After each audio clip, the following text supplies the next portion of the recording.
Okay, let's begin. Thank you everyone for being at a panel this morning, our book panel titled Rethinking Citizenship.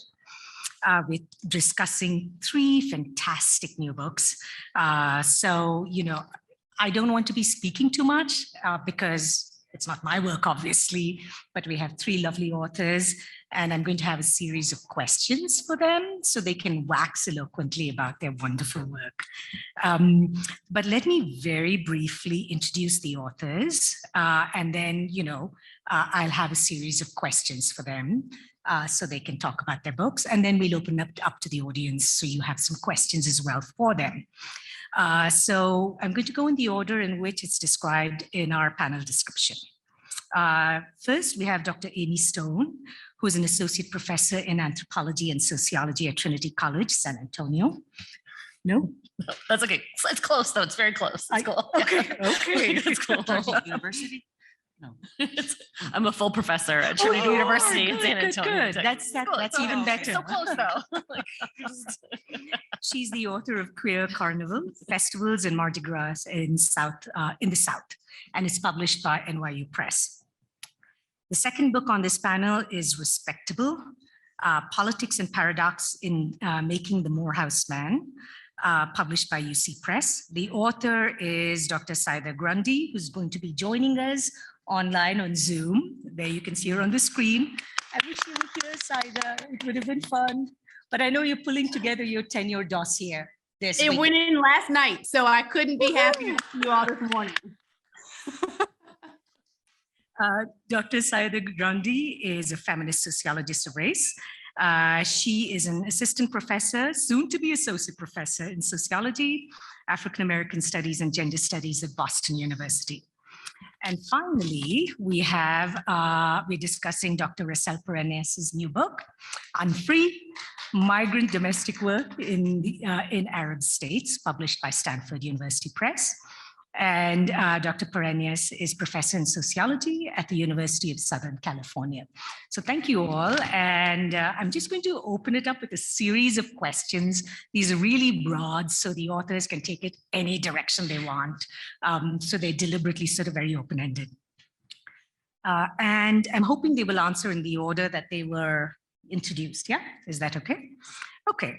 So my first question for them is this, right? In describing your book, please tell us in what ways your work pushes readers to rethink citizenship, because after all, that's the title of the panel. And I guess in this question, I'm really asking you to describe your book more broadly, even though I'm saying, feminist rethinking of citizenship. So I'm wondering if you want to start us off, Amy. Sure. So Queer Carnival is a project that started for me needing to take a break from studying anti-gay politics. So I really encourage any scholar who is studying something very heavy to have a fun passion project. And this was kind of happened for me. I was taking a break literally from drafting my book. And I went to a citywide festival in San Antonio, Fiesta San Antonio, to this event called Corneation. One of my friends was like, you have to go see it. I think you'll really enjoy it. And it's like a mock debutante pageant satire put on mostly by the local Latinx queer community in San Antonio. And so I sat down, I had no idea what I was about to see. And the royalty of the event was the city manager, this tall woman that the queers had dressed up in a skin-tight bodysuit and a cape and stiletto boots. And they had her like dancing around on stage, raising money for AIDS service organizations. They did 6 shows over 3 nights. About 6,000 people saw this show. And they raised, I think $150,000 for local AIDS service organizations, right? And I was like, what is going on, right? I was even more compelled when people told me that this event had been going on since the 50s. That it started in the 1950s and that it had always been kind of gay associated, and it became increasingly like kind of gayer and gayer as time went on. So it gave me a moment of pause because I had thought so much about citizenship in terms of rights and in terms of representation, right? So looking at representation in media, looking at representation, in organizations. And I hadn't thought more deeply about these citywide festivals, right? So is that an important part of being a citizen in a city, right? So looking at citizenship in terms of culture, in terms of cultural citizenship, and also in terms of the immediate place that you're living in. What are the things that help you feel a sense of belonging? And a lot of what we know about LGBTQ life in the city is about it within enclaves, right? So the gay bar district and the gayborhood and the activist organization, there is some work that's really kind of pushing that further, particularly some of the work on constellations and kind of looking at different ways of looking at the use of urban space. But I really wanted to focus on this kind of I thought it was a weird pet project that just kind of got out of control, right? I was like, I'll just do it for a summer. It'll be a cute little article. And then like 5 years of ethnography later, it turned into a 4-city study. I looked at another fiesta, one that was much more traditional actually in Santa Fe, Fiesta de Santa Fe. And I looked at Mardi Gras in Baton Rouge, Louisiana, and in Mobile, Alabama. I had no intention of ever studying Mardi Gras in my life. I thought it was just like some debauchery in New Orleans, but there was this whole private side of Mardi Gras that is about social clubs, these organizations called crews, and who's allowed to join them and what kind of place they play in city life is incredibly important. And there was very little work done on that. So I feel like my book addresses a lot about this insight about what it means to have citizenship in a city, to be valued for one's culture, to navigate city traditions, particularly traditions of elites and social elites in the city, who often safeguarded organizations and events, and to live in the urban South and Southwest, which we don't know actually a whole lot about LGBTQ life in the urban South and Southwest. So I feel like the book addresses questions that are at the heart of cultural citizenship. Am I valued because of, not in spite of my difference? How do I build a community in which difference is valued? Am I treated in an equitable way in my community? And can I take care of members of my own community? There was a lot of benevolent aid that happened during these festivals. Do I see progress, symbolic progress in the acceptance of me and my community? And of course, the answers to these questions depend on who is speaking, where they live, when the questions are being asked. But overall, I found that the urban festivals were a really rich site for understanding cultural citizenship for LGBTQ people in the urban South and Southwest. In cities where these festivals really mattered, they were a major event that happened every year, that sometimes were part of the city placemaking, particularly in Mobile, where they described themselves as the birthplace of Mardi Gras. They had a little bit of an antagonistic relationship with New Orleans over that. I think New Orleans was pretty oblivious to it, but like Mobile was very into it, right? Fiesta, San Antonio often described, this marketing of it as like the Fiesta City, and then Fiesta de Santa Fe, and in Santa Fe is like really kind of different in terms of being like super religious and super about maintaining Hispano traditions. So, I feel like when I started this project, I was reading Evelyn Nakano Glenn's 2010 ASA presidential address, where she said that sociology's contribution to the study of citizenship, she said, quote, may lie in the focus on the social processes by which citizenship and its boundaries are formed.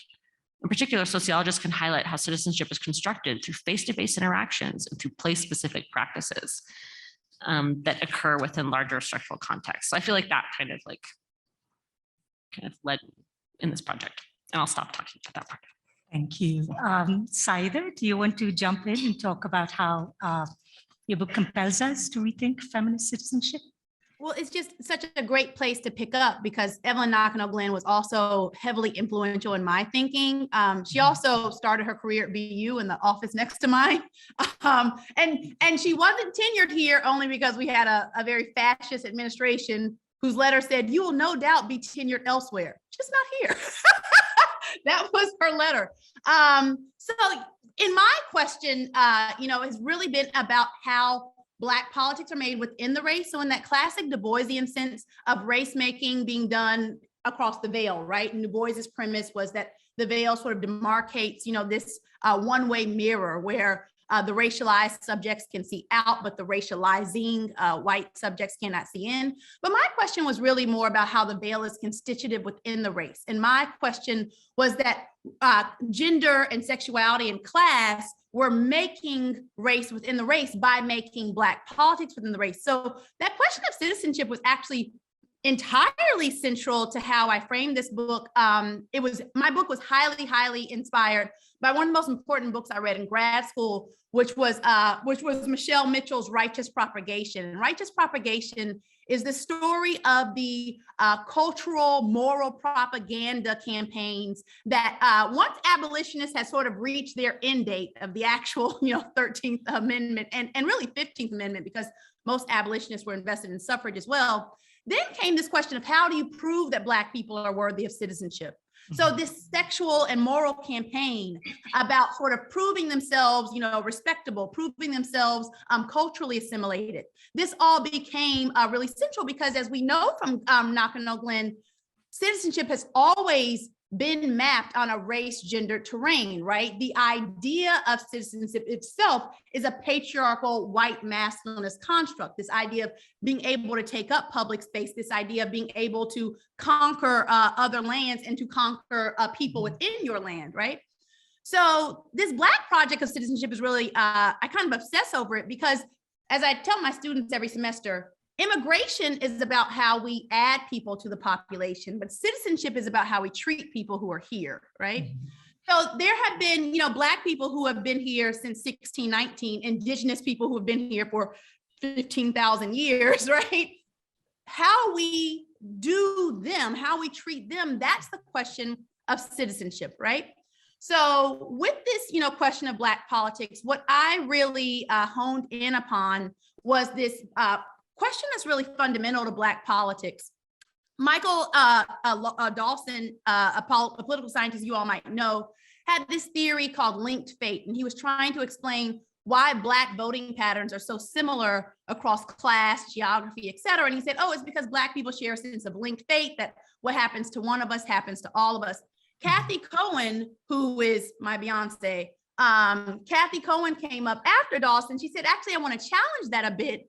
And she used the AIDS epidemic to say that if we were to really structure Black politics about what affects Black people, then AIDS would have been at the top of the Black political agenda. But AIDS was affecting hyper-marginalized Black people, queer Black people, low-income Black people. So then my book really upends Cohen and says, if Cohen is talking about the hyper-marginalized, I actually want to talk about Black straight male elites and how they actually manufactured those political urgencies to place them at the center. That what was good for the race became what is good for Black men, right? The idea of Black citizenship was yoked to particularly middle-class Black men, college-educated Black men who were seen as the heirs apparent of racial leadership.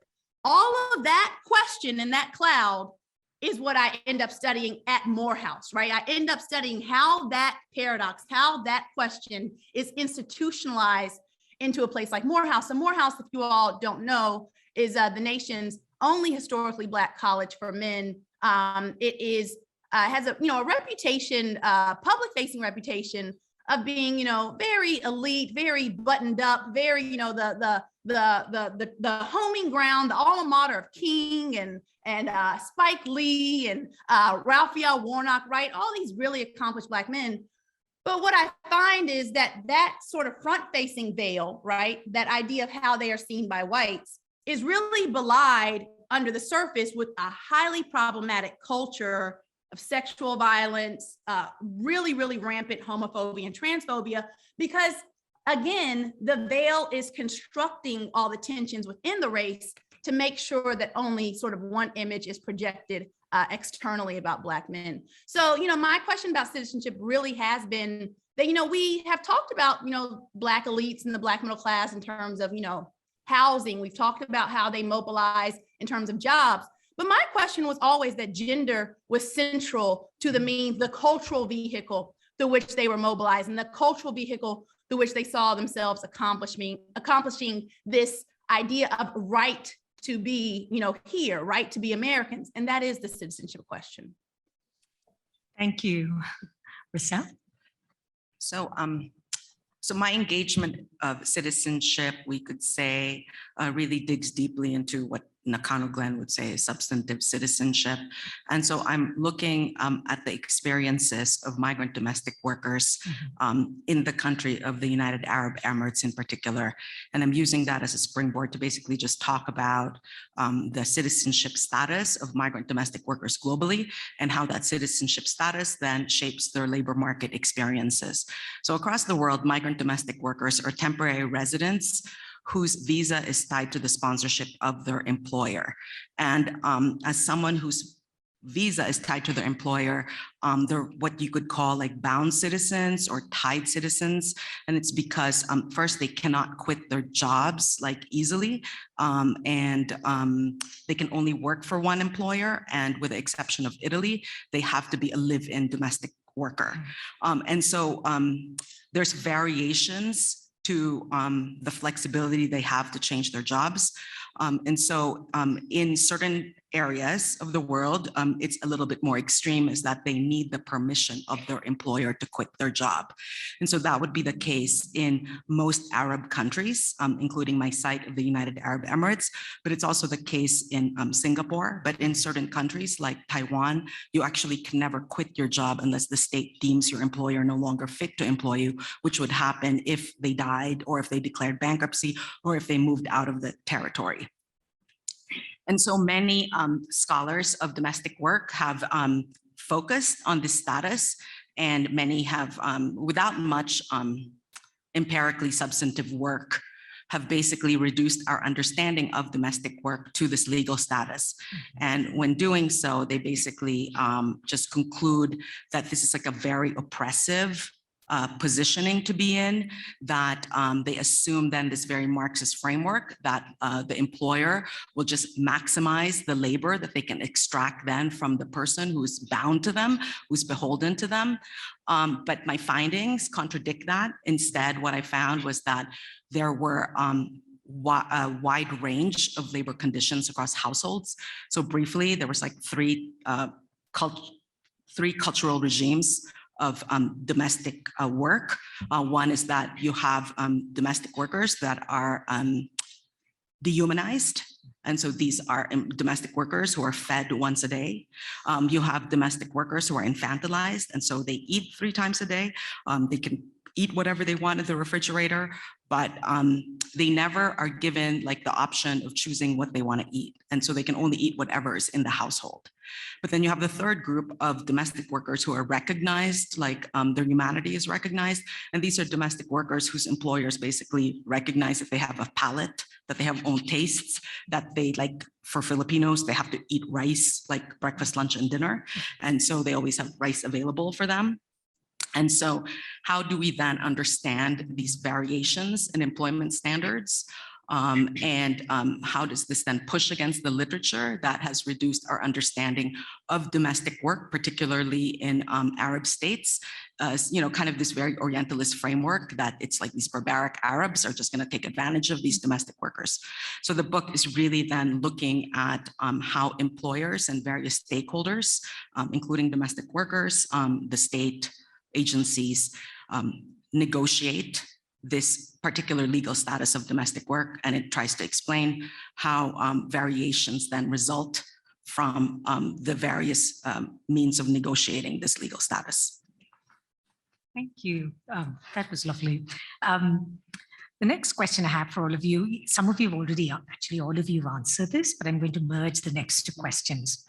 One of my beloved colleagues and friends in UT Austin, anthropologist Kristen Smith, Dr. Kristen Smith, always says, cite Black women, right? And so it's about the citational practice as well as, which is very central to the kinds of politics we engage in.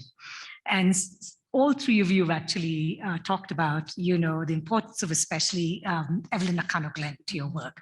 But I'm wondering if you could actually expand in terms of the kinds of authors and books that you're engaging with. And you've already said expansively on that, but also including in that question, I'm going to ask if you could reflect on the methods that you used in your research, right? In what ways do you think it reflected or did not reflect feminist methodologies. So really, I'm thinking about the citational practice, and then I'm thinking about methods. So if you could expand on that. Thank you. So I drew a lot on work on citizenship that wasn't kind of the canon on it. I kind of gesture towards like the sort of canon of like, Tilly and Summers and whatnot. But I was very interested in scholars really theorizing about what it meant to be on the margins of citizenship, and kind of thinking about citizenship more broadly in the city is about belonging and space. So one of the things I deeply enjoyed about this project is really getting to read more in the Black geographies literature, particularly the literature on Black placemaking in the city. And that was just like intellectually delightful because I just hadn't had an opportunity to just really kind of dive into some of that work. And it helped me really understand some of the, a lot of the Mardi Gras events are very racially segregated. And so to really understand and theorize deeply about space and place and belonging at these events, and particularly border crossing between them, the Black geographies literature was intensely helpful. I used a combination of ethnography, over 100 interviews, cumulatively in all the 4 cities, archival research and newspaper research. Somebody asked me what my strategy was for this whole project, and I was like, I think it was flying by the seat of my pants, honestly. I really just wanted to hear from lots of different people in each city because a festival is so large that there's all of these different vantage points, right? So I would talk to literally anyone. I talked to the people who helped me like carry my bags up to my hotel room the one time I had that kind of nice hotel. About like, where do you go to Mardi Gras? How do you feel about the festival? Like, what do you know about it, right? And whenever someone would ask me, would tell me like, you really need to talk to this person, I think I would often go in that direction to talk to that person. Or they would say, can I bring a friend? I want to bring my friend. Sometimes our friend would be like an 85-year-old closeted gay man who founded one of the major organizations in town. And you just never know who's going to show up, right? So just kind of learning how to roll with that and really kind of take seriously what feels really important to everyone else, on the ground. I also became really attentive to space in this project. I used a lot of feminist attentiveness to intersectionality to understand the roots of these festivals and settler colonialism and racial segregation, which was a central part of my analysis. And I think this affected my experience of ethnography in different ways. In one direction, I had to attend some of the like elite events in all of the cities to understand kind of that part of the festival. And that's where I experienced the most access issues, which meant I spent time in some of the most intentionally white segregated spaces I have ever been in my entire life. I was like, kind of just, I was discombobulated by it, including a massive debutante ball called the Coronation of the Queen of the Order of the Alamo. I kid you not, in San Antonio, which is a majority Hispanic city in which nary a single Spanish surname was in any of the young women's names, right? Just like, and they have a long history of it being an Anglo-only event and of it being the queen of the whole festival, right? It's just this really intensely rich, event. And a women's ball, a white women's crew in Mobile, Alabama, where there was a whole documentary about racial segregation at these events in Mobile, in which there were thousands of people there.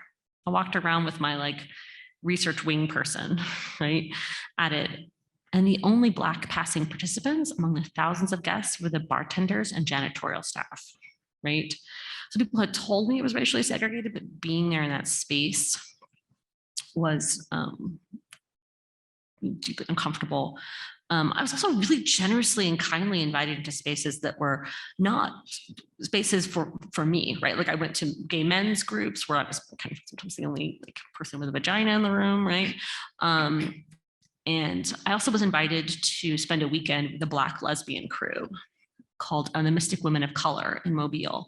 And I was like, this is a weekend that is specifically for like Black queer women in the South, right? And I felt very acutely concerned about disrupting this very safe and pleasurable space, one that was about Black placemaking, about enjoying one another's company in the city with like my white gaze, with my like sociological interests.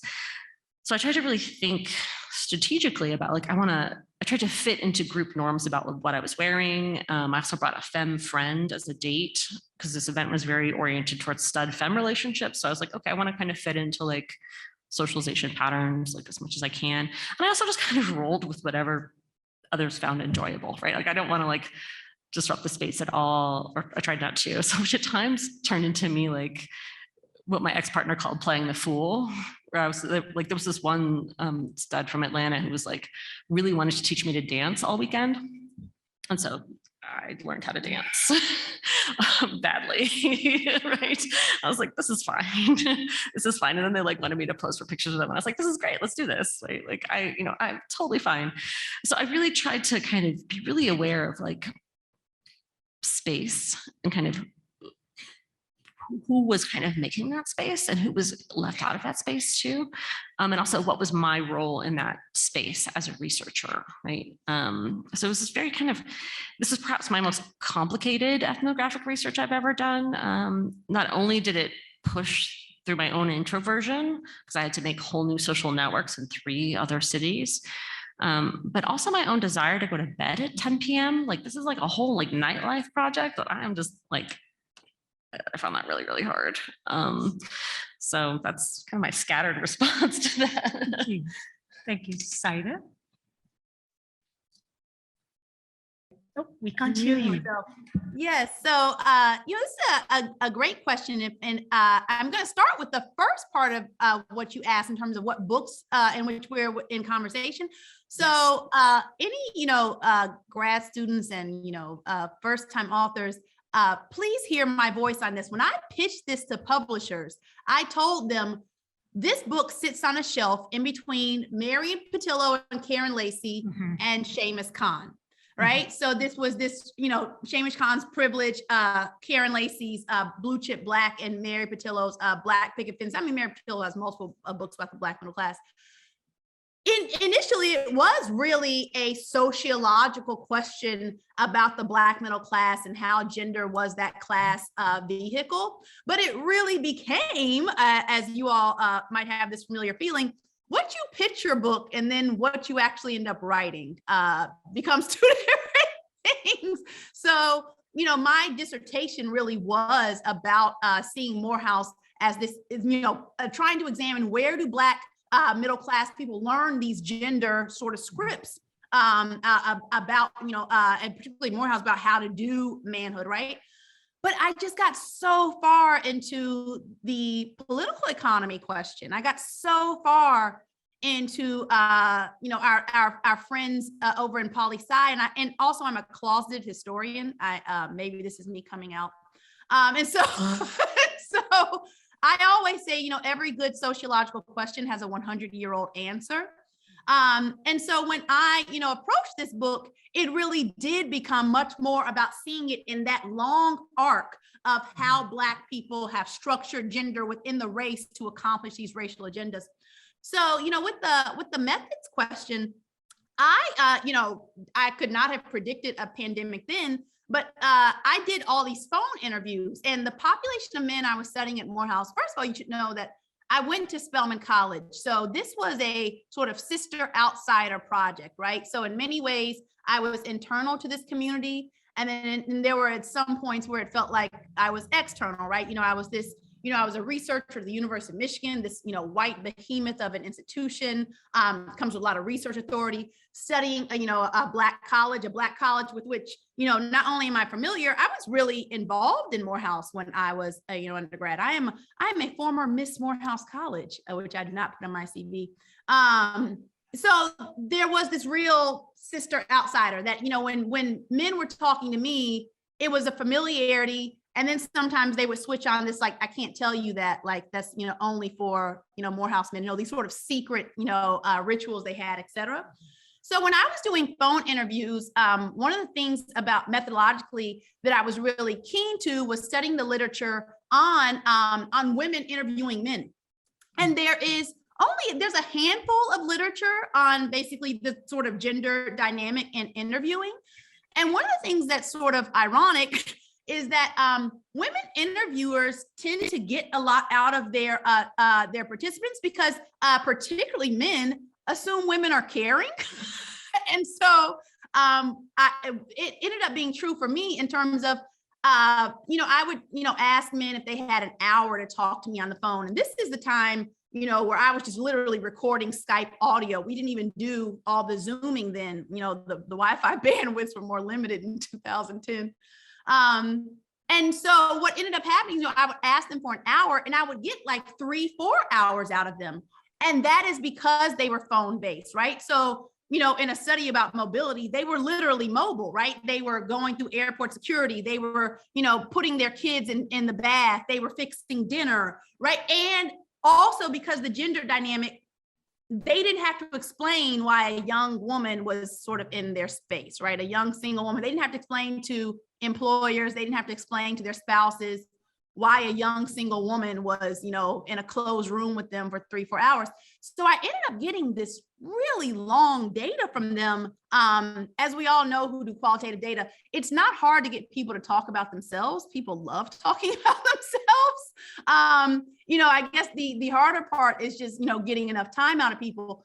But they ended up just going on with me. I think for some of them, it might have even turned them on to therapy because they're like, oh, this was like really good to talk to someone. I'm like, yeah, but here's a phone number for that because I'm a researcher. I'm going to use this in data. I'm not helping you work through anything. So that really became really important to me. And, I say that in terms of relating to the pandemic because now I realize that sort of methods, right, are going to be increasingly useful for our students who, I think particularly in students in anthro and those who are studying other countries, there are ways in which we're just going to be locked out for a while, right?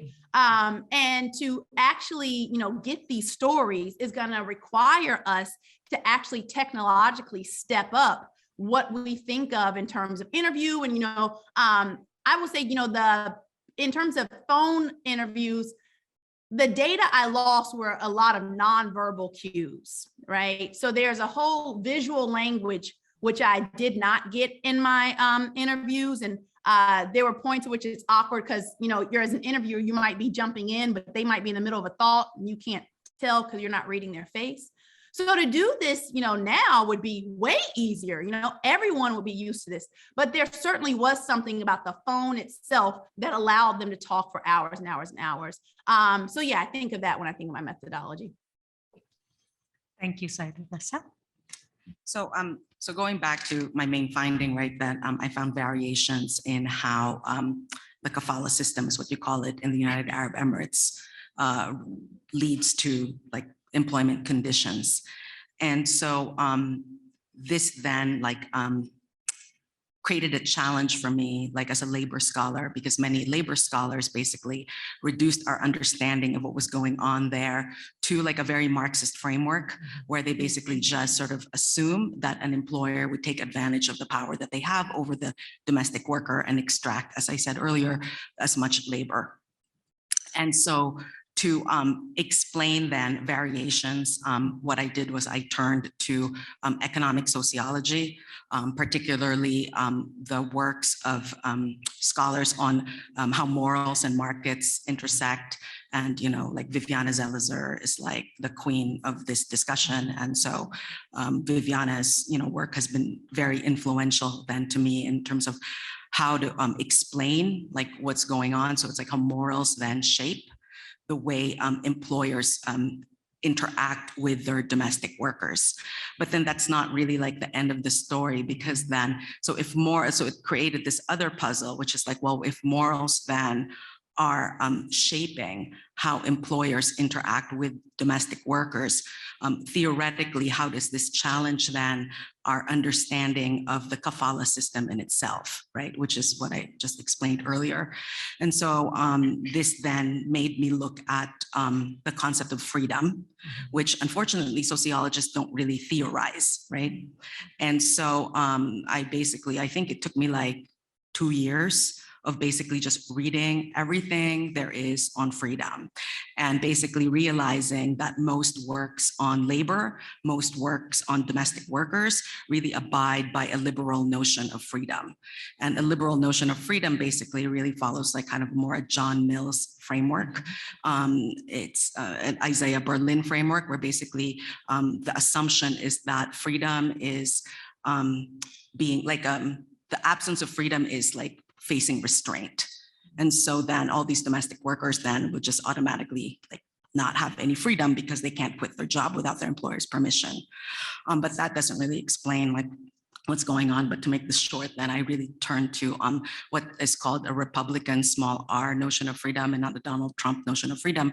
And a Republican notion of freedom really goes, basically it evolves from Plato's discussion of freedom. And in philosophy, there's people like Philip Pettit, the one who's, so in response to the question, I would say Philip Pettit is the one who I'm really building from a lot.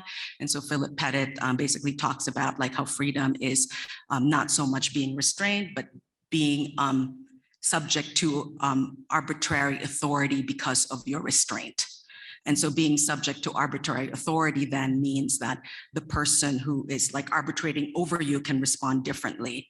So for him, then how do you make that arbitrator morally pressured or socially pressured not to oppress you? And so this is when morals come in. And so then I'm like basically what the book is, theoretically, it puts together Philip Pettit in conversation with Viviana Zelizer to advance our understanding of freedom in everyday actions and how freedom then can, or how these like forces that subjugate you could oppress you. And then going to the methods of how I captured this. And so the book is really also looking at the governance of the kafala, as I noted earlier, or the governance of the unfreedom of domestic workers. And so to do that, I basically had to look at all the stakeholders involved in these experiences. And so these stakeholders would be like the state, the sending and receiving state. It would be the employment agencies that place domestic workers in these homes. It would be the employers themselves, and it would be the domestic workers themselves.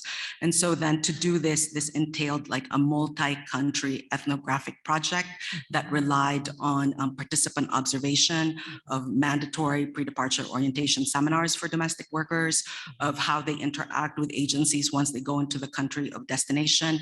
I also had to do interviews with like government officials in all these countries.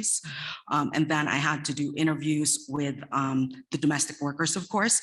And then finally, I had to do interviews with the employers to basically see how they negotiated the unfreedom of domestic workers. So how did the Philippine state, for example, like allow their citizens to go to a country where they know they are like stuck in this house, and they actually tell the women before they go that they'll probably get raped in their country of destination. So how do the women and the state then negotiate this sort of very precarious status? So of all of this, I think the hardest to get was the employers, well, undocumented domestic workers for various reasons, but employers were also very hard. And so this is when positionality comes in. And so as I was very conscious of the fact that I'm Filipino. I look like a Filipino domestic worker from my past experiences, like doing domestic work research in Italy, for example. I could wear a ball gown and people will think that I'm still a domestic worker who borrowed my employer's ball gown on my day off. So I knew that I couldn't pass like, an employer looking at me as nothing but a domestic worker. So they would like not really be honest with me. And so then that's when I had to rely then on wealthy looking research assistants, like people who looked like who could be their daughter, right? And so then, and so I got the best interviews because they were like really honest. I mean, they were like, Indonesians are dumb, Filipinos are smart. You know, I mean, it was like pretty amazing, being really conscious of positionality. And of course that requires resources, but yeah, so yeah. I would end there.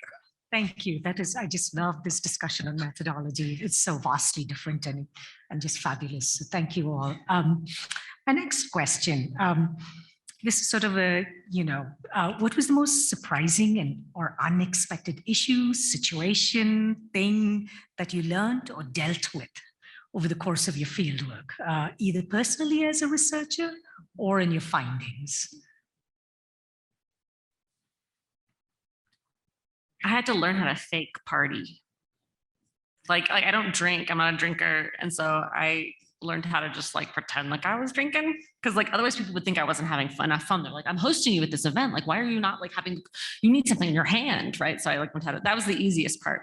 The most delightful discovery is that I met everyone's parents.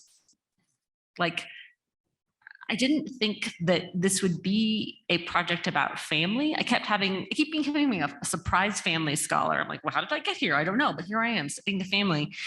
The very first crew ball I went to was run by mostly white and Black gay men. And it's this huge event at a conference center, probably 4 times the size of this room, right? There's a huge runway on the middle. And at the end of it, they crown the queen of the ball, which is one of the crew members dressed in a very elaborate drag, like thousands of dollars worth of drag and months of rhinestoning it by hand and, the whole thing. And right next to the runway was a table with the queen, Ernest's elderly father from rural Louisiana who came to see his son be the queen, right? Because he supports his kid. And so I ended up having all of these elaborate conversations with people about how they bring their parents, often whom are from not the city and not the same state that they're in, usually from other parts of the Gulf South, who are not familiar with queer culture or not familiar with drag culture, into this ball that is no holds barred gay, right? Jokes about blowjobs, like, men dancing around in like little tiny short shorts, and nothing else on stage and go-go boots. This is very clearly a gay event, right? And about 2/3 of the people that I talked to had parents attend. They had parents, they had aunts, they had uncles, they had cousins, they had their mother's bridge club, they had their father's, crew come, like these. And so it became this event that was a little bit about introducing their family to their friends, right? And for some of them, it became deeply reconciliatory. Like one of my favorite stories was a young man who, he was like in his early 30s when I talked to him, but he said, yeah, when I was 18 and I came out, my mom kicked me out and she just like didn't know what to do with the whole situation. And so they were constantly kind of still having this tension about it. And he decided he was going to invite her to the ball. And he says, I bought her a dress and I had her come early so that my drag queen friends could do her makeup. It was like a whole day for her. It's like a spa day, right? And she sat at his little table at the event and like watched the thing. And at the end of it, she was so excited. She was like, next year I'm going to help decorate your table and your aunt and I, we're going to do the food. So you don't have to worry about it at all. And this is just so exciting. I love, I had 2 martinis. I love this so much. And she decided she wanted to come to an event he was having the next weekend, which was a house party during a major parade. And she met his friends. She just like made gumbo in the kitchen the whole time. I met her too, right? And she decided at the end of it, she's like, can you tell your friends to call me Mama Roz? Like, I want them to call me Mama Roz. She wanted to be part of his like chosen family. So I did not expect to find this sense of like symbolic progress of like feeling like not only am I part of the city, but my family becomes part of like this important community I'm a part of. So that was one of my most surprising favorite things. It brings tears to my eyes still talking about it. And once when I presented it, like several gay men came up afterwards crying and being like, this is just like, this is so beautiful. Because we don't usually have a lot of like positive stories about, families of origin and drag, especially. Thank you. Saida? So, there are quite a few things that surprise me about doing this work. Most surprising is that my work ended up changing completely. That, some people do, a renovation of their dissertations. I basically bulldozed the house and just used the land. So really, it did surprise me how much it is so odd to say, but I was like, oh, maybe I'm not really a sociologist. Maybe I have a political science question with a historical context that I'm only using sociological methods to answer. And in that way, it really helped me find my scholarly identity, that I was like, oh, what I do is Black studies. And that's really not owned by sociology in the way that Du Bois can't be owned by sociology, right? Other things that really surprised me is I had to, part of this was a real journey for myself in sort of making sense of my relationship to Morehouse, that my conclusion became, because I think, in our Spellhouse community, I'm also seen as, always seen as this sort of feminist malcontent who's, she's just some sort of hater of Morehouse. But I say, I feel about Morehouse the way James Baldwin felt about America, right? That James Baldwin said, it is because I love America that I reserve the right to critique it fiercely, right? And what I always say to Morehouse's, administration and all of its sort of machine is I say, if you loved Morehouse, I wouldn't have a book to write. That I clearly love the Morehouse you do not love, right? I love the queer Morehouse. I love this closeted Morehouse. I love the trans Morehouse and the non-binary Morehouse. I love the low-income Morehouse. I love, as James Baldwin loved the America does not love. I love the Morehouse does not love, right? So that became really part of, my, when we study social problems, it's one thing to study a community's social problems when they know they have a problem. The jobless know that unemployment is a problem, right? The homeless know that not having housing is a problem. But I was studying a social problem for a context and an organization and institution of men who did not agree that they had a problem. And so there's a way of entering that was completely different. There's not really a lot of apparatus in sociology for that. The closest comparison I can make is we have a colleague who studies border patrol, these Minutemen, right? And they don't believe that anything they're doing is wrong. So sort of problematizing that is maybe similar. But that is, I think, is one of the things that surprised me most, is the evolution of the book became an evolution of my relationship with the men. And it became like how you can hate the military and love the soldiers. Mm-hmm. It became more like that. It's like my critique of the institution is fierce. And yet, as many Black feminists always have had to reckon, this, as Combahee, River Collective said so well for us, we just don't have the liberty of sort of gender segregating ourselves from Black men. We are tied to them in this anti-racist battle, right? Even as we are constantly working on them, right? Even as we hold their feet to the fire, we are tied to them for the time being. And I would say the other thing that really tragically surprised me was when you're talking to your participants and they're sharing their lives with you, neither one of you knows that you're at the end of their life. And two of my participants died suddenly.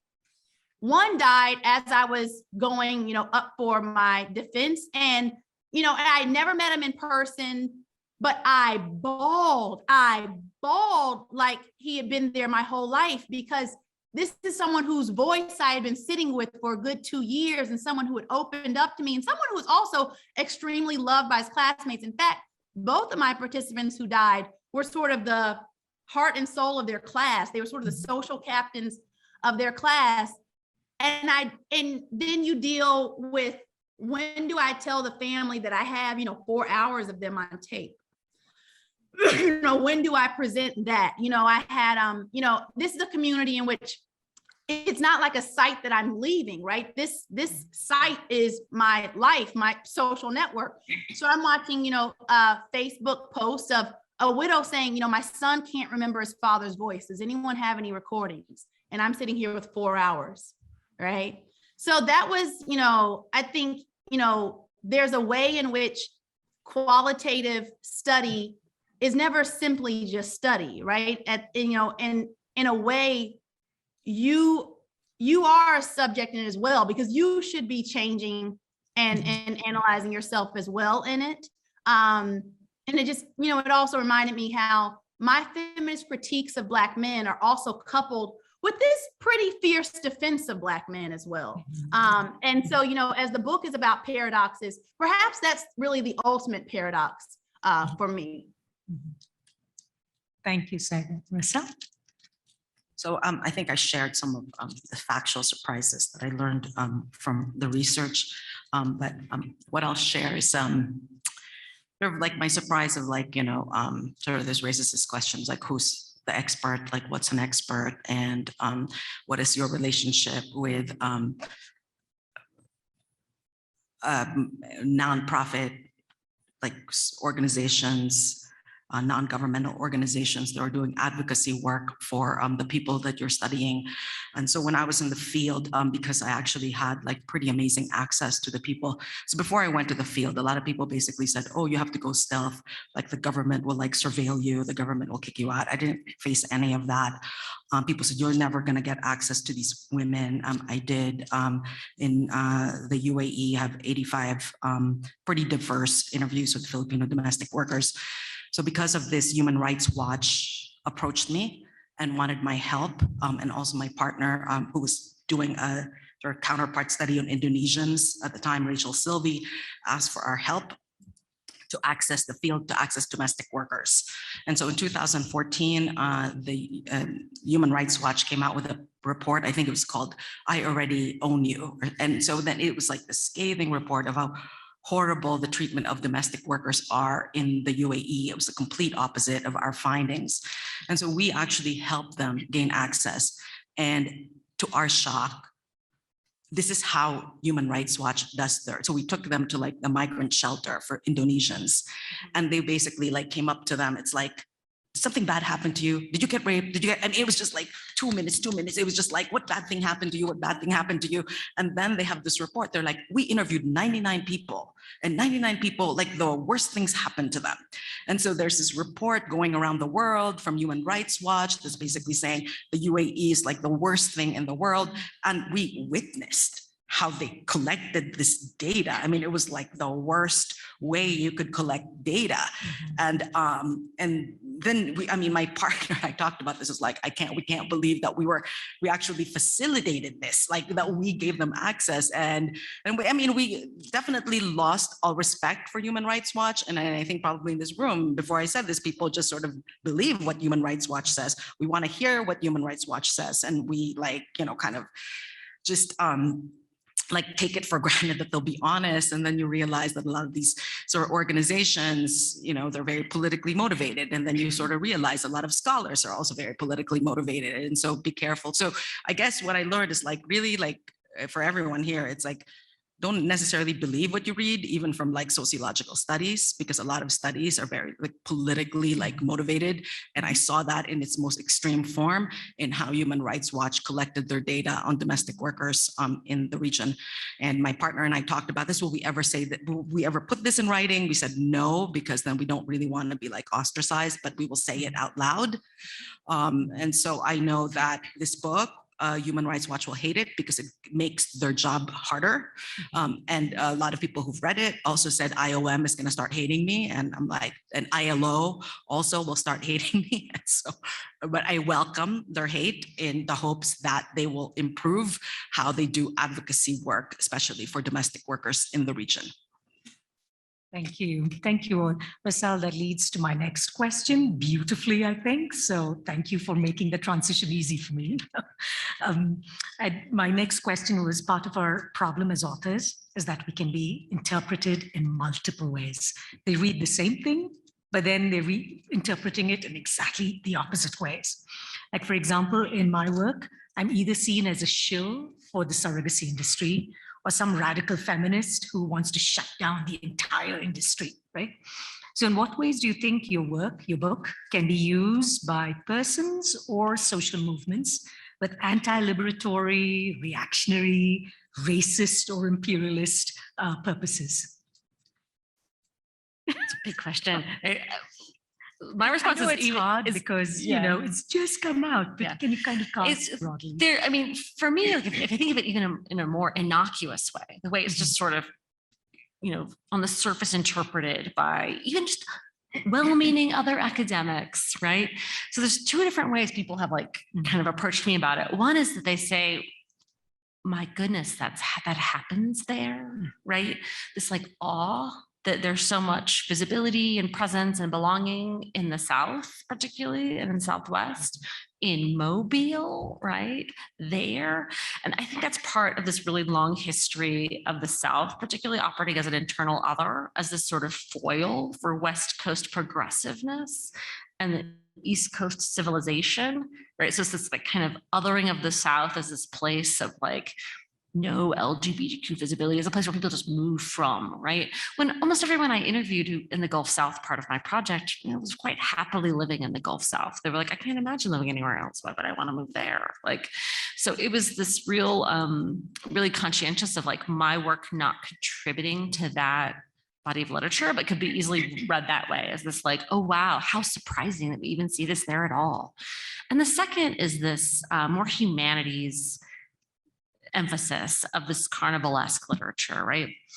This response of, well, of course that happens during Mardi Gras and festivals. They're just all about abandon, It's all about, just letting loose. And it comes out of this, what I find to be a rather annoying literature on, mostly written by white men about peasants during European festivals from ways ago, that is focused on kind of what I refer to as the peasant as king, right? The peasant running around and giving all this satire that critiques the king and all of that. I do really love the literature on Carnival in the Caribbean, particularly on Trinidad, this kind of post-colonial, looking in a really deep way at power dynamics during festivals.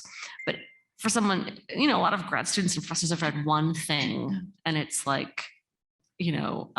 about the sort of carnivalesque, things where they say oh, it's just, of course, it's just sort of natural within festivals. There would just be all this space for queerness. And it ignores the way that these wins were fought for, that they weren't easy, that they weren't a given, that some of these events had bomb threats. These events historically had problems finding venues, that they were kicked out of events, that it was a struggle. Right? That it was something that was achieved, not just something that was just magically a part of these festivals. And I think there's a real contradiction between these two approaches, that on the one hand, it's such a hostile place, but magically it happens just on its own every year, that we have this belonging and visibility. So I've spent a lot of time kind of countering both of these arguments as the main responses I get. I think someone could use this in a very, very reactionary way and say just well, queer people don't need rights, just let them have a festival event, I guess. But I don't think it could be quite as co-opted as a lot of my other work on anti-trans and anti-gay activism. Thank you, Saida.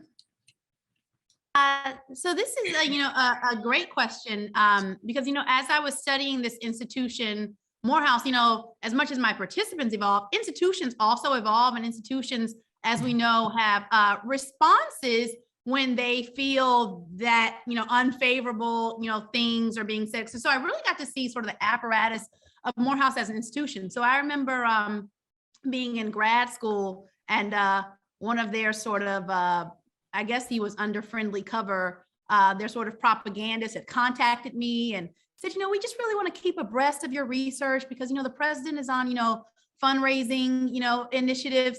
And I'm thinking I don't give a damn. I'm an independent researcher at the University of Michigan.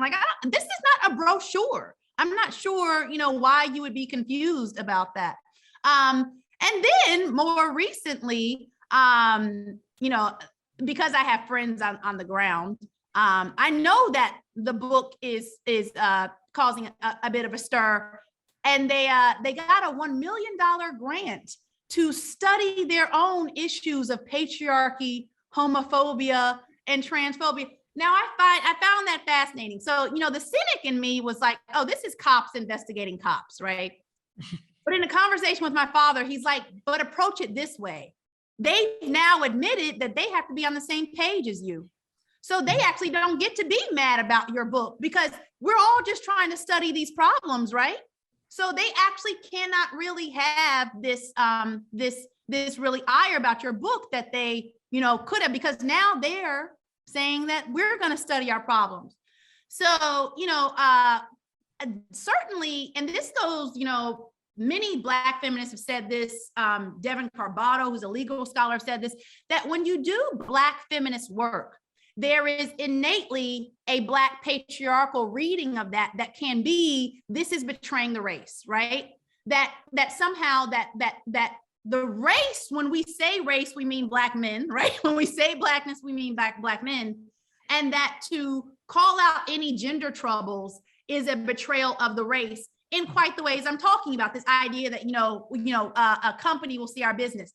And this just keeps on popping up over and over and over again, right? So, Bill Cosby and R. Kelly, those are trials that I could not have timed when I was writing this book. But it really brought to bear this question of like, look, if the system is racist, if the media is racist, which it is, like we all concede to that, then why is it that our ideas about intra-racial troubles are that somehow they de-racialize Black women and they racialize Black men? So why is this racist penal system only racist towards Black men who perpetrate sexual violence, but not against Black women who are accusing, right? So if the system is racist, then it's also keeping Black women from getting justice, right? It's not about penalizing Black men. So I think there's always a reading when you do Black gender politics and when you talk about gender and sexuality within the race. The easiest and I would say laziest critique is always, somehow you hate Black men, therefore you hate Black people. She must have a white husband. I do not. All these things, always come to bear, which again, for me is very fascinating because, I'm someone who, I wrote this book because I've been exposed to the best of Black men in my life, right? And that, and I say the first line of the book is the best men I know went to Morehouse and the worst men I know went to Morehouse. Mm-hmm. That this was not, this was an idea about, as one of my Morehouse classmates said very well, he said, no, Cy really loves Morehouse and that's why she drags us through the dirt. That like she will not sort of give up, just dragging us by our testicles to make sure that we become better, right? That I think is one of the, that's lobbed always against Black feminism, that it's a betrayal of the race, right? That it somehow has no interest in making the race better. Thank you, Sarissa. So one of my conclusions in the book is that eliminating the kafala system is not necessarily going to improve the lives of domestic workers. So we can imagine the receiving states like quite happy about that, how they use that. That's why people like joke with me. It's like the ILO is going to hate you. But it's like beyond me to like know what the UAE and similar states will do. Yeah. But I love the way that you'd answered it earlier with the human rights, that you would think is an ally, and then you're realizing their research is so crass, for lack of a better word. So no, thank you for answering that. I basically, that was the questions that I had. I'm wondering, I'm going to open it out to the audience if you had questions for our authors, but also if the authors had questions for each other. We'd love to hear from all of you. There's a question back there. You sure you can come up if you want? Yeah. Oh, there's a mic. Good.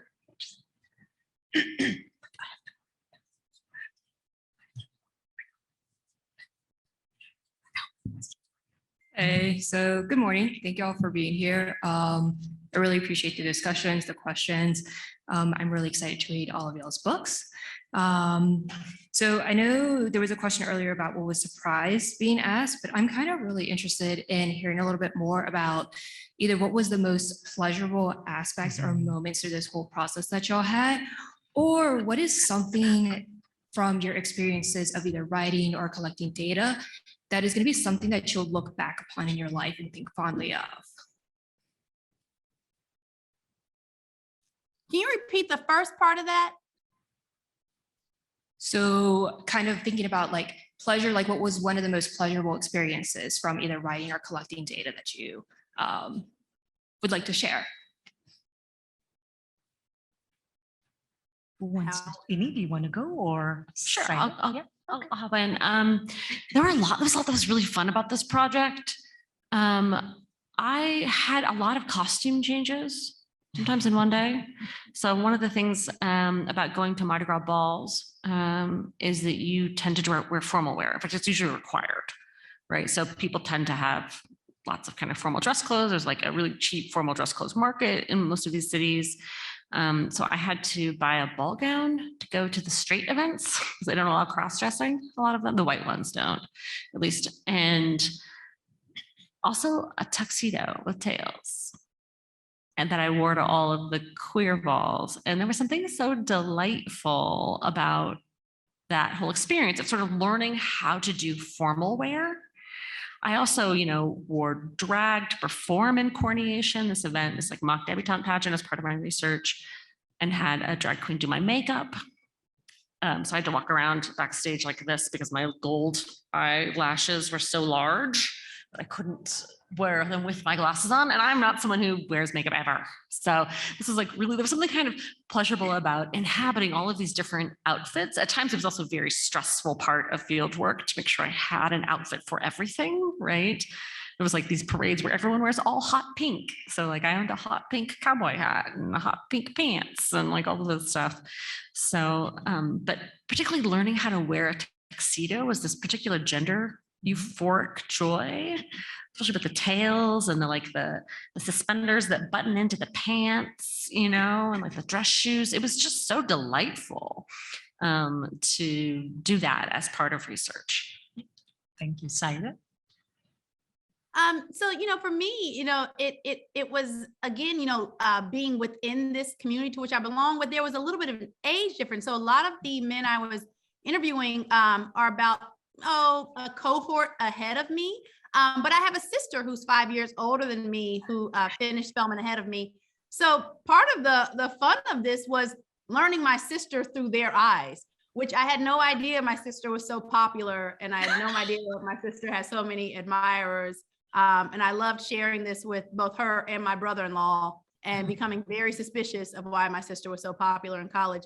So that was, and really in that part of the fun was in, these interviews sparked real friendships. So, strangely enough, I would, read my protocol and, this interview is anonymous and you'll be, anonymous. They didn't care, nor did they want to be anonymous. In fact, they wanted people to know that they were participating in this book about Morehouse, probably because they thought it would be more of a promotional pro-Morehouse thing. But then they also were incredibly not anonymous to each other. So they would, contact each other and say, oh yeah, I did that too. And it was really fun.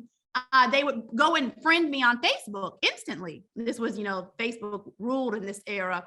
And so many of them stay in my life now. I mean, maybe because, our conversation started as, our relationship started as a conversation. I still get calls from them, I still, enjoy, running into them. And it really did become a thing of, these are men with whom I'll never really escape, right? These are men who, it's one thing to be a researcher and that community really has no consequence on you, right? You're studying down, right? But I wasn't studying down, right? I was studying laterally and then in a patriarchy way, studying up, right? These are men who have, lots of power in my world. And I still run into them. It is, it's one of the ways that we talk about college When it's white is very much this sort of ephemeral, temporary life course phase. But college, when you're Black, is a stamp for the rest of your life, particularly if you go to a Black college. It is your world, you know. You will never escape who you were at 19. So that was really, I think, part of the pleasure of it is, you know, having and sort of doubling down on this community I have across Spelman and Morehouse. Thank you, Marissa. So the pleasure of doing field work in the UAE was the food, dates from Batil, hummus, the best hummus you'll ever have in the world, and an abundant array of Filipino food. So that was like the pleasure I received in doing field work in that region of the world. Thank you. Any other questions? Do you have questions for each other? Oh, sorry, I couldn't see. No? Is there another question from the audience? Yes. Sorry, I've lost my glasses, so I'll have to rely on my panelists. Hi, everyone. So this question is actually for Amy. So can you talk a little bit more about the transformation you saw within the family's perspectives once they saw their family member basically being themselves? I remember going to a drag show on Miami Beach, and there was actually a presenter who brought her mother, and she said, oh, look at my mama clapping after she kicked me out of her house. So when you said your story about the mother who went to the show and she sat at the table and then she said that she wanted to prep, I kind of thought about that experience. So all across my research, at almost every event I went to, except for the Mystic Women of Color Ball, which was really specifically for, they really just wanted like LGBTQ people there. Because they were like, it's our prom. We don't want our parents at our prom, right? I was like, that's legit. Almost all of them, all the drag shows I went to at all the different events, they were like, shout out to my mom who's at the back of the room out here. She flew out to watch me, you know? So for a lot of them, I can't remember a single, when I presented about this, somebody asked like, oh, were they all really good allies? And I was like, I cannot, in my field work, remember a single time I used the word ally or someone else used the word ally to describe their parents. These were not like PFLAG parents. They didn't necessarily start taking on like super progressive stances, but they really did, when I talked to them directly, you know, we're just like decorating tables or, you know, whatever, we're hanging out. They described it as like kind of showing up for their kids, right? In this very like parenting kind of way, like being involved in a thing that was like really important for their kid. You know, and also there, for some of the white and Black gay men that I talked to who did drag at these events, they talked about their mother being invested in how they looked. Like, if you're gonna do drag, do it well. Like, make sure you're dressed okay, like make sure to start shaving ahead of time. Like, don't be embarrassing to the family by doing bad drag. Like, so there's this way that they still kind of employed some respectability. One white lesbian woman who was the queen, I think she was the queen or the king, you could kind of pick, you know, which one you wanted to be in one of the groups, said that she actually didn't like it when her mom came the other day, she was royalty, because she kept, you know, making her like, watching her while she was drinking a lot and being like, you shouldn't drink so much, you know, like my bridge club is here or whatever. And so there was this like this weird way that it was very normalized that parents just came, right? I don't know if it means they went home and they were like more supportive to their kids. I don't know if they were more gay friendly. They often did become, they described their parents becoming more knowledgeable about gay culture and queer culture and lesbian culture by being involved in the event, and a little bit more like less trepidatious about it. They often said like, oh, I just didn't know how my nephew would be being around, you know, all these, I don't think he's ever met a drag queen, right? But he really, really wants to, you know, be with his aunt, who's the king of the event. You know, he really wants to be the one who like walks around the arena with her. And then like he came and he was just so proud, right? He was just so proud of her for being the king, you know, so that kind of that real just familial connection seemed to be like the most important part, more so than let's talk about LGBTQ rights or like, let's, you know, like kind of let's kind of convert you into a PFOG parent, right? But this just kind of showing up for family was really, really important. Thank you. Any other from the audience? Yes, come on over.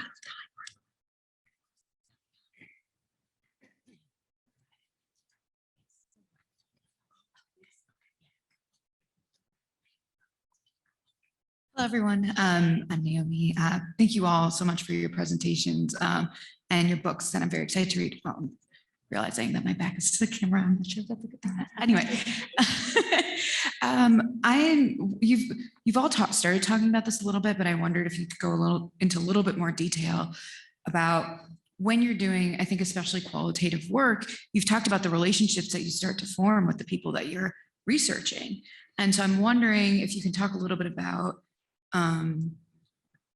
how you negotiate those relationships, like, because, you know, obviously these are folks that you care about, who you're invested in some way, potentially, you know, but also I imagine like you want to be clear about why you're talking to them and how you're going to use what you're talking about, that you are not a therapist or their best bud.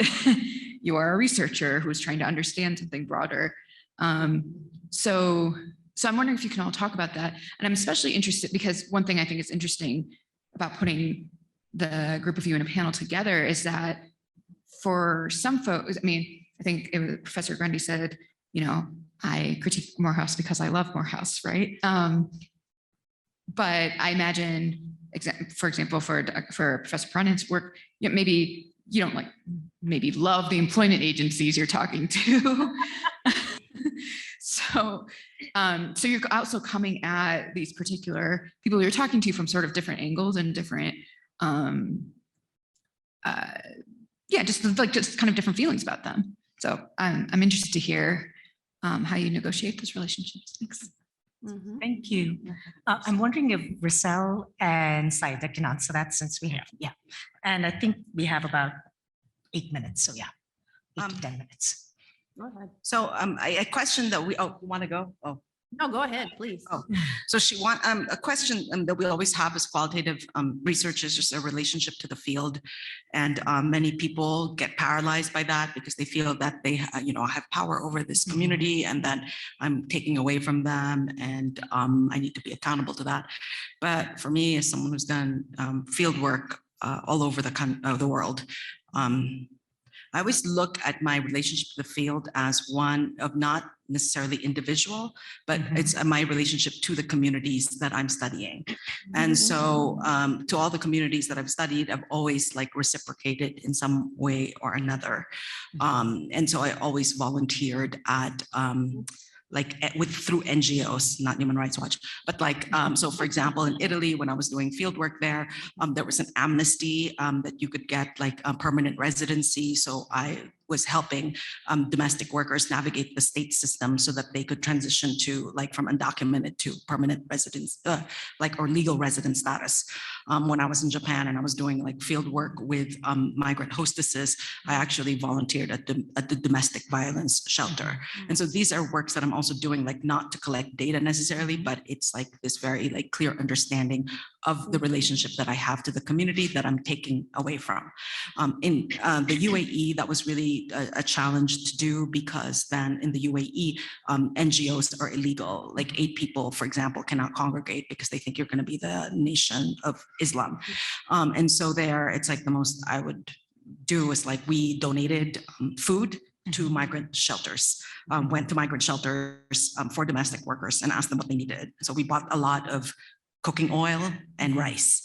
And so finally, just also in terms of my individual relationships with people, some domestic workers became closer to you, they really helped you, collect data. And many, especially in the UAE, when you are undocumented and then you get caught, you actually get incarcerated, and you cannot leave unless you can personally pay for your plane ticket to your country of origin. So I would get phone calls from people incarcerated, and I would have to pay for their plane tickets back to the Philippines. I would have to ship their boxes of things, because otherwise it'd be stuck in the UAE. And that's just something personal that I feel I have a responsibility to, because of my relationship to the field. And so like a last story about this, and so like just 2 months ago, I had a domestic worker who I interviewed email me, call me. And she was basically showing me pictures of lumps on her body. And she was telling me that she feared that she had cancer. And so this is the same, a domestic worker who, when I actually interviewed her, like she was shaking, like she was undocumented and she was viscerally shaking, that I was telling her like, maybe we don't have to do this, but she's like forced herself to do this. And she told me, I'm going to do this because she was so precarious as an undocumented person that I feel like something bad might happen to me. And I think someone like you could help me in the future. And so sure enough, years later, she thought she had cancer and she had to get a biopsy, and it was like $1,000. And so I was talking to my husband. I was like, if I don't send this woman $1,000, like, and she died of cancer, I couldn't live with myself. And so then we sent this woman $1,000. And so this is just something, there's other relationships I have with people in the field, like I'm sending their kids to school and because they were super poor. And so then, but this is just something that I like have there's no formula to this, but I'm just very conscious of my accountabilities to like the precarious communities that I've studied for the last 20 years. Thank you, Rachel. Saida? Yes, so in this, I guess the first question was in sort of deciding what was my field. So I was really influenced by Sherry Ortner, who studied her high school class, and she studied sort of how whiteness and these ideas of success were made from this 1956 class in New Jersey. And so the field was really men's memories. It wasn't, in that old colonial anthropological sense of going to a field and then leaving it. It was like, no, this was sort of this place they were creating. So, in that, I'm sorry, I'm losing my train of thought. My question, or sort of what guided me in that idea of field was that I was letting men tell me sort of what the boundaries were and what the markers were. And I will also say that, in my relationship to it,